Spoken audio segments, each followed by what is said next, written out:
Martin Huber என்ற தத்துவியலார் இந்த கதையை சொல்றாரு. இது வந்து ஒரு ஒரு இறையலுக்கான ஒரு கதை. ஆனால் இது வந்து இளையோருக்கான கதையாகவும் நம்ம எடுத்துக்கொள்ளலாம். இதை நான் கண்டிப்பாக எங்கள் சாமியார்களுக்கும் சொல்லுவேன். இது டைம் கிடைக்கும் போது ஒரு கிராமத்தில் டென்மார்க்கில் வந்து டென்ட்டு போட்டு சர்க்கஸ் நடத்தி கொண்டு இருக்கிறாங்க. திடீரென தீ பற்றி கொள்கிறது அந்த டென்ட்டில். அப்போ அந்த மேனேஜர் என்ன பண்ணுறாருன்னா, யாராவது போயிட்டு ஊரில் போயிட்டு கூப்பிட்டுட்டு வரணும், ஜனங்களை கூப்பிட்டு வரணும் அப்படின்ட்டு ஏற்கனவே ட்ரெஸ் பண்ண ஒரு கோமாளியை அனுப்புகிறார்.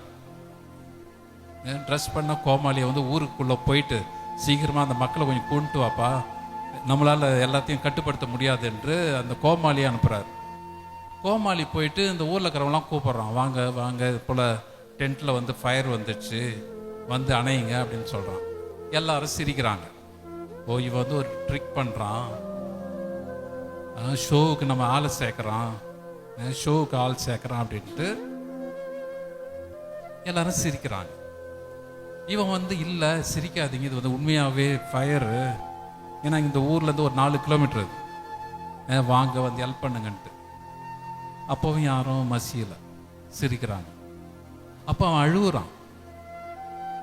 அந்த கோமாளி வந்து அழுகுறான், தயவுசெய்து புரிஞ்சுங்க, உண்மையாகவே தீ பிடிச்சி எரியுது அப்படின்ட்டு. அப்போ வந்து ஜனங்க வந்து பரவாயில்ல நல்ல ஆக்டிங் கொடுக்குறானே, ஷோவுக்கு வந்து அட்வர்டைஸ்மெண்ட் கொடுக்குறானே அப்படின்னு சொல்லி அழுகுறான். பிறகு மக்களும் பார்க்கின்றார்கள், அந்த தீ பரவி அவங்களுடைய வயல்கள் எல்லாம், கோதுமை வயல்கள் எல்லாம் எரிந்து கொண்டு வந்து கொண்டிருக்கின்றன. அப்பொழுது இந்த மக்களும் அந்த கோமாளியோடு சேர்ந்து அழுகிறார்கள்.